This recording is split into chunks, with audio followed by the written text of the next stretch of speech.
Well, I'm happy to announce, everyone knows that the Caribbean underwent in 2017 one of the major Hurricane Irma, and St. Martin has been devastated. However, I'm grateful to announce that we're no longer talking about the negative part of Irma, but a positive side. Thanks to our stakeholders, our residents, and everyone that came together along with government so that we can rebuild. And we have today one of the newest products because we had to start over from zero. So not only in terms of the infrastructures, but also in terms of building and training our people for this tourism industry. So St. Martin is back. Many businesses and new models are open, and just awaiting this change in, I would say, the tourism industry that we have been preparing for.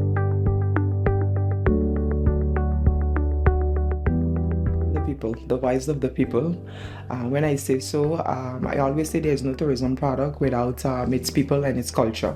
And when I say so, I mean it. I mean, coming from a background where I saw my mom work in the hotel industry, but as a housekeeper, I never understood then her role in the tourism industry. But when I got the opportunity as one of the youngest vice president back then in government, and they gave me the opportunity to work in the tourism industry, I understood firsthand that there was no little hand and no little man and no little job in that field. So all of those awards actually comes from the resilience, the reflection of the people of this territory that carry tourism at heart even before understanding their role in that tourism industry.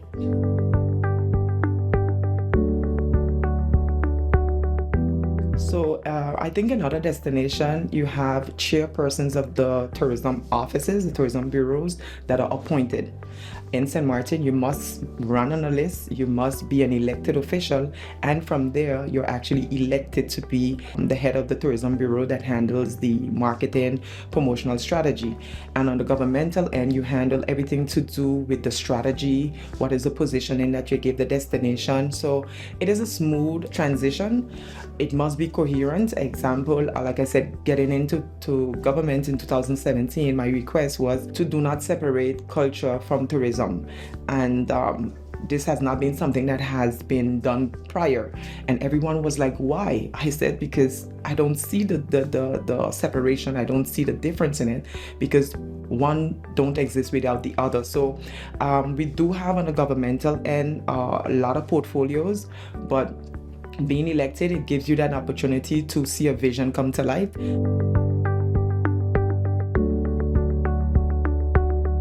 St. Martin being a la carte and being so strong on diversity, it is reflected in the cuisine that we have. But what makes us not only the culinary capital, but we took it up a notch and say we're the culinary powerhouse of the Caribbean. Because where do you find, the Caribbean authentic flair that you can, but with a French touch? That most of our head key market, like the North American market, that will fly to Europe to have this experience when they can fly right here in another Caribbean destination, and they get the best of both worlds.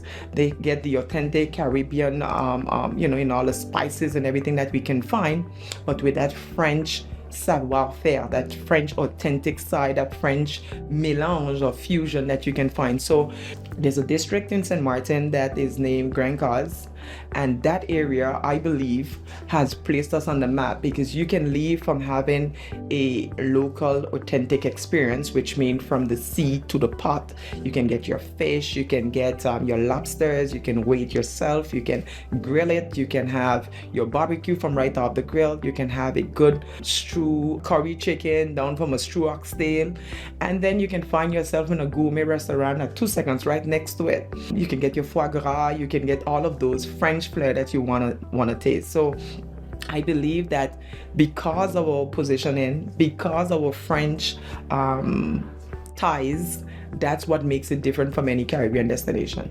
What do you get on the French side that you don't get on the Dutch side? I think they'll be looking at this, right? I would say French side, we hold on to the more intimate, the more not mass tourism, more boutique, tailor-made product. contrary to the Dutch side where you'd get a mass tourism, where you get the nightlife.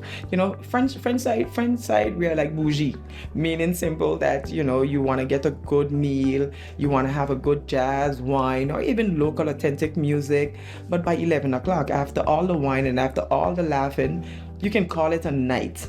But where the complementary comes in with our counterpart on the Dutch side is that with an open free border, no checkpoint, you drive right on over 5 minutes, you find yourself in the casinos, the nightlife, you find yourself in the cocktail world, that energy that honestly that you wouldn't really find French side, because we are more tranquil, we are more laid back, we're more quiet. So party on the Dutch. Party on the Dutch. Relax on the French, yes.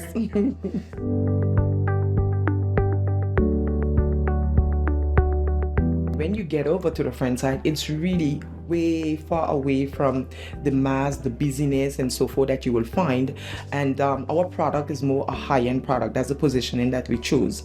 So you get everything down the line of, during the pandemic, everyone spoke about, I feel like finally I have my personal butler that is with me. But the product that we sell on the French side, it's just that. You feel that it's so tailor-made and intimate that it is out of the norm. I mean, coming to St. Martin, someone that has never been to St. Martin, I would say you have not lived.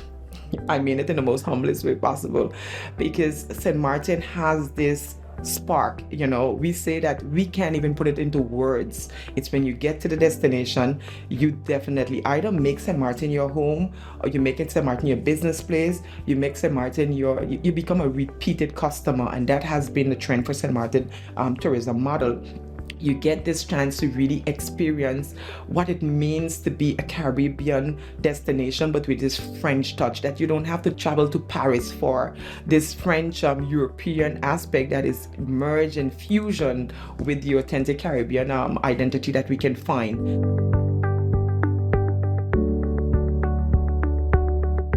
To be honest, we have a lot of cultural site that needs to be developed. If there's something that needs to work more on in St. Martin, will be that cultural part. So an idea that we came across, which is putting in place a plan that even for our younger generation, those that leave for school and come back, or even those that are young entrepreneurs or just sitting on some cash, instead of them putting it into a car or whatever else they want to put it into, they have an idea of the plan you want to take your destination on, and your territory is heading down a line where, okay, I need to have more site value. So we put out, it's not really a bid, but it's a call to interest, where you're going to sell an idea that you have. So we have the old sugar mill, or we have the prison that is sitting there, the museum.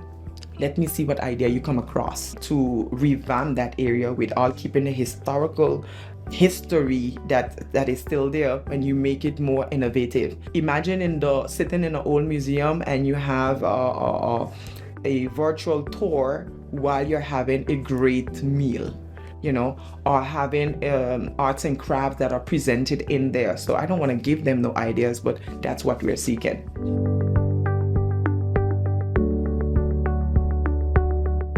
The joke is I'll go to that side because I mean, well, so we're in a territory that's very small. Yeah. Everyone knows you. They'll be, oh, you Joycelyn daughter. Oh, you Lanfey daughter. Oh, you're the vice president. Okay, wait, I have something to tell you. Can we talk? Why are you guys not doing that? So most of the time, a getaway with me, let me just cross the border, because some of them on that side just wouldn't recognize you. I shouldn't say that anymore, because it's no more that.